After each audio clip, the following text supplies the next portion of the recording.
Okay तो भाई finally आवारा पंटू रिलीज हो गया है और आज के इस वीडियो में हम सिर्फ ये नहीं देखेंगे कि शिवम ने किसे बचाया, किससे लड़ाई की और आखिर में क्या हुआ, क्योंकि कहानी तो कुछ ही मिनटों में बताई जा सकती है। लेकिन इंटरेस्टिंग बात ये है कि शिवम के हर फैसले के पीछे आखिर चल क्या रहा था, शिवम आखिर चाहता क्या था, ऐसा क्या हुआ जिसने उस इंसान को दोबारा उसी वायलेंट दुनिया में लौटा दिया जिसे वो छोड़ चुका था। आलिया, ज़ारा और बाकी लोगों के लिए वो जो फैसला लेता है उनके पीछे असली वजह क्या थी और आखिर में सबको बचाने के बाद भी खुद वहां से चले जाना उसकी पूरी जर्नी के बारे में क्या बताता है। क्योंकि इन सारे सवालों का जवाब मिलाकर ही समझ आता है कि ये मूवी आखिर कहना क्या चाहती है। भाई किसी के लिए अपने जान दांव पर लगा देना ये कोई नई बात नहीं है, हमने ऐसा कई फिल्मों में देखा है। लेकिन शिवम की कहानी अलग इसलिए लगती है क्योंकि वो जिन लोगों की जिंदगी में आता है, जिन्हें बचाता है, जिनके लिए जान भी देने के लिए तैयार हो जाता है, वो उन्हें अपने पास रखने की कोशिश ही नहीं करता। उनकी प्रॉब्लम सॉल्व होते ही वो खुद पीछे हट जाता है। छोटी आलिया उसके साथ रहना चाहती थी, फिर भी उसने उसे दूसरी फैमिली के साथ भेज दिया। ज़ारा से प्यार हुआ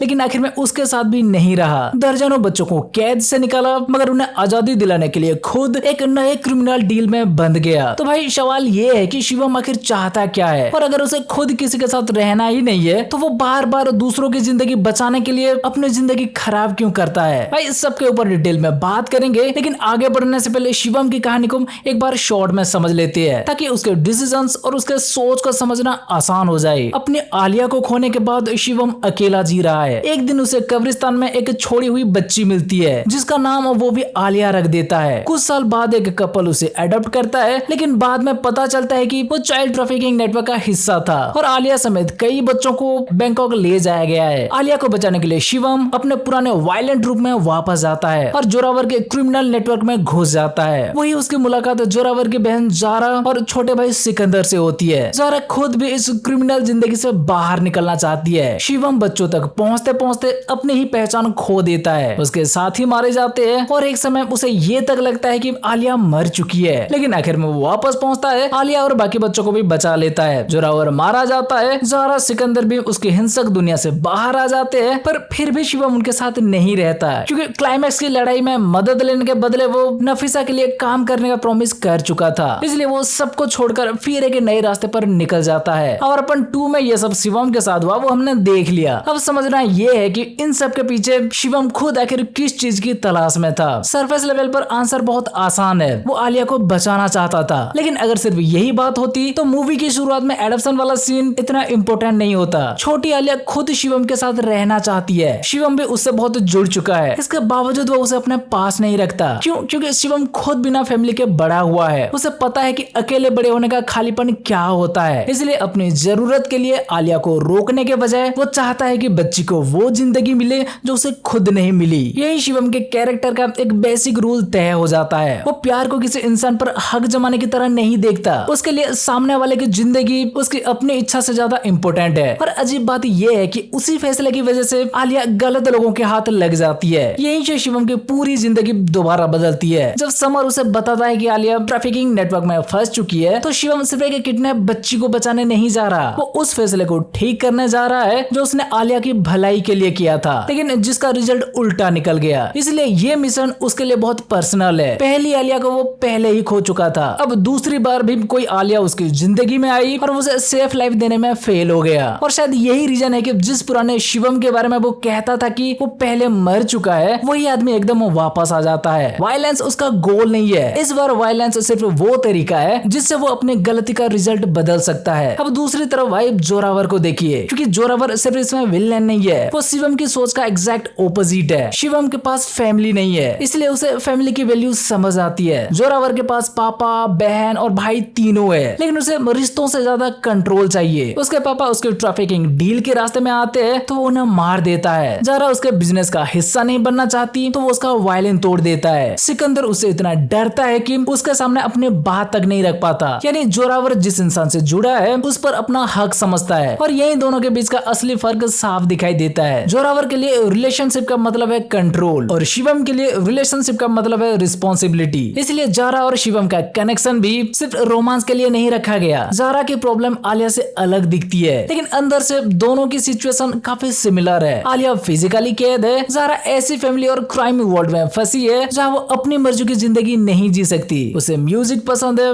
नॉर्मल लाइफ चाहिए और वो अपने भाइयों के साथ वायलेंस से दूर जाना चाहती है। इसलिए वो वायलेंस वाला छोटा सा मूवमेंट भी काफी कुछ बता देता है। जोरावर गुस्से में उसका वायलिन तोड़ देता है। शिवम बाद में उसे दूसरा वायलिन देता है। यहाँ बात सिर्फ गिफ्ट की नहीं है, एक इंसान उसकी पसंद खत्म कर रहा है, दूसरा उसी पसंद को वापस जगह दे रहा है। और मुझे लगता है यहीं से जारा शिवम को अलग नजर से देखना शुरू करती है, क्योंकि शिवम उसे बदलना नहीं चाहता, वो उसे वैसे ही जिंदगी दिलाना चाहती है जैसे जारा खुद चाहती है। यही रीजन है कि जब शिवम को पता चलता है कि जारा सीक्रेट तरीके से नफीसा को इन्फॉर्मेशन दे रही है, तब भी वो उसे सिर्फ गद्दार की तरह नहीं देखता, क्योंकि जारा ऐसा पावर पाने के लिए नहीं कर रही, वो पूरे क्रिमिनल सेटअप से निकलना चाहती है। यहाँ तक कि वो जोरावर को भी मरवाना नहीं चाहती, उसे बस अपने भाइयों के साथ एक नॉर्मल लाइफ चाहिए। और इसी पॉइंट पर शिवम उसे उसके फैमिली बचाने का प्रॉमिस करता है। अब उसके सामने दो रिस्पॉन्सिबिलिटीज है, आलिया और बाकी बच्चों को ट्रैफिकिंग से निकालना और जारा सिकंदर को उस आदमी से बचाना जिसे टेक्निकली उनकी फैमिली का हिस्सा होना चाहिए था। यहाँ शिवम और जोरावर की सोच का फर्क और क्लियर हो जाता है। जोरावर फैमिली के नाम पर लोगों को बांधता है, शिवम फैमिली बचाने के लिए जरूरत पड़ने पर खुद उससे बाहर रहने को तैयार होता है। लेकिन इसका मतलब ये नहीं है कि मूवी शिवम के हर डिसीजन को सही बताती है। जारा की आइडेंटिटी बचाने के लिए शक महमूद की तरफ चला जाता है और आखिर में उसकी जान चली जाती है। समर भी शिवम के मिशन के बीच मारा जाता है। सुदीप उसके एस्केप में मदद करते हुए जान गवा देता है। मतलब दूसरों को बचाने का शिवम का रास्ता बिना कीमत के नहीं आता। पर सबसे बड़ा टेस्ट तब होता है जब जोरावर शिवम को समर को मारने को कहता है। अगर शिवम सिर्फ आलिया तक पहुंचने के लिए किसी भी हद तक जाने वाला आदमी होता तो वो अपने कवर बचाने के लिए समर को मार सकता था, लेकिन वो ऐसा नहीं करता। वो जोरावर पर गन तान देता है और अपनी पूरी प्लानिंग बर्बाद होने देता है, क्योंकि यहाँ हमें शिवम की लिमिट समझ आती है। वो वायलेंस में वापस जरूर आया है, लेकिन पूरी तरह वही पुराना क्रिमिनल नहीं बना। उसके लिए मिशन इंपॉर्टेंट है, मगर हर इंसान सिर्फ उसके मिशन का टूल नहीं है। और उसके तुरंत बाद उसे बताया जाता है कि ताबीज पहनी हुई बच्ची मर चुकी है। शिवम को लगता है कि आलिया चली गई। भाई ये उसके कैरेक्टर का सबसे बड़ा ब्रेकिंग पॉइंट है, क्योंकि पहली बार नहीं